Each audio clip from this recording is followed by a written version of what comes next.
дар меҳмонхонаи ҳайат реҷенси душанбе маросими қуръакашии чемпионати тоҷикистон миёни дастаҳои шомили лигаи олӣ барои мавсими 2020 баргузор шуд.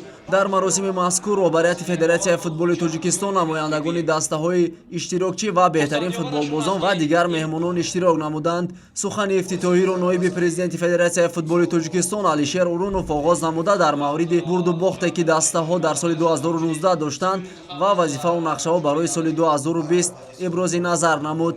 Сипас дар вазъияти тантанавӣ собиқ капитани мунтахаби Тоҷикистон Хуршед Маҳмудов ҷоизаи чемпионати Тоҷикистон дар соли 2020-ро ба толор баровард. Қуръакаширо футболбозони саршиноси кишвар Зокир Бердиқулов, Иброҳим Рабимов ки дар дастаҳои лигаи олӣ бозӣ карданд оғоз намуданд. Пас аз қуръакашӣ натиҷаи даври аввали чемпионати Тоҷикистон дар марҳилаи аввал чунин гардид.